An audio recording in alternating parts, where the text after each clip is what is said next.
And now to our Sunday special packet for you. For over 25 years, a settlement of people have lived in the mountains situated near the border to Nigeria's Federal Capital Territory without access to roads, a primary healthcare facility, and potable water.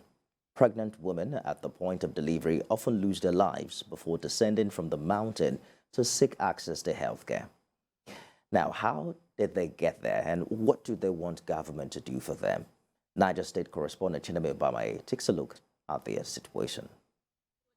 Little Sudes loves to play football, but the settlement he now lives with his father and sister is not suitable for that because they live on a mountain. But he persists. He throws his ball and chases after it. He tumbles and falls. Now he is injured. Sudes, who is just 3 years old, is not just suffering the pain of this injury, but he is also living with the pain of being without a mother. His mother died last year at the point of birth because there is no primary healthcare facility on this mountain. She died while the neighbors were trying to bring her down the mountain to a clinic. This is Angwansama, meaning the hilltop neighborhood in Hausa. It is located in Madala, the border town between Niger State and Abuja, Nigeria's Federal Capital Territory. It also sits close to the Zuma Rock, the monumental rock on the 100 Naira note. There are about 100,000 people living on this mountain, with no access road, potable water supply, and healthcare. The inhabitants of this mountain have been living here for over 20 years. They said they are settlers from the Federal Capital Territory who were forced to give up their houses during the construction of Nigeria's capital city. Climbing up and down this hill is literally a chore on its own. For the young and the old, the effect is the same. There are many hazards that come with living in this place. One is the difficulty of getting potable water. The closest source of water is this mosque in an animal market along the federal highway that leads to Abuja. The children that come down here to get water are constantly in danger of overspeeding drivers or cars whose brakes may fail.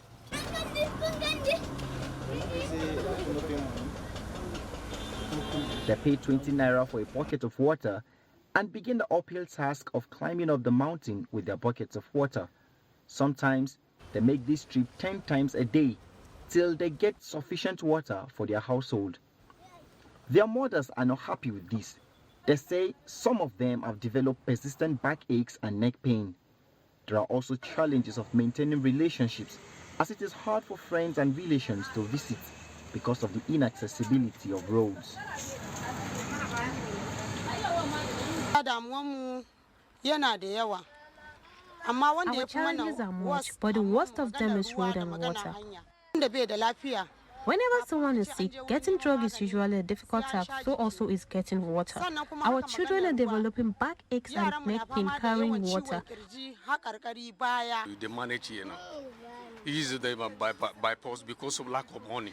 If there is money, we can't live here. We can't live here. We must go down. Because of no money, that is why we will manage here. We will manage without water, without light, nothing, no roads.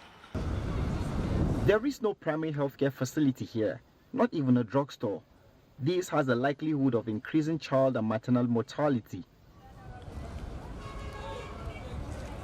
We asked the Niger State Commissioner for Health if there were plans by the ministry to set up a primary healthcare facility for the people who lived here. He didn't seem to consider it necessary. So they will come down now.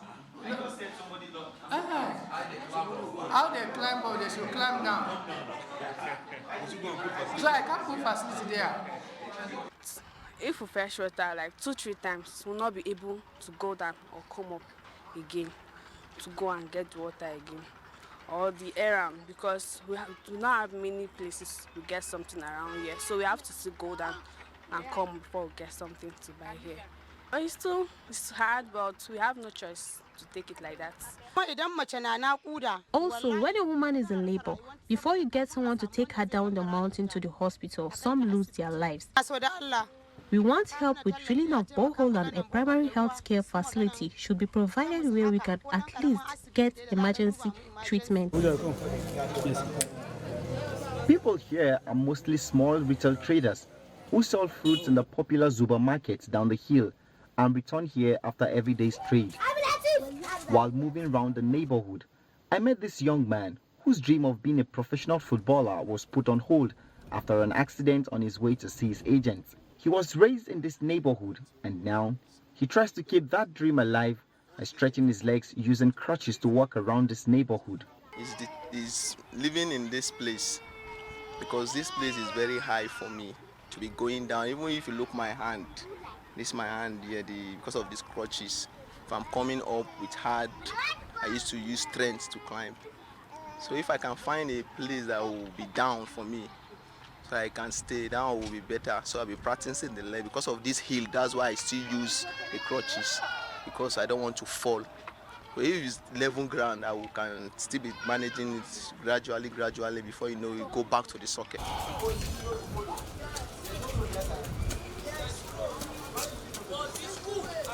Part of the reason why people live in this place is the low cost of housing. Majority of the people that live here are petty traders. You could comfortably get a 2-bedroom apartment for 80,000 naira in this place, or a single room for 2,500 naira a month. But you most definitely should be ready to grapple with the challenge of water and inaccessibility to this place. In this entire neighborhood, there's no single medical care facility, not even a drugstore. So if there's any medical emergency, the people have to go down the hill to access help.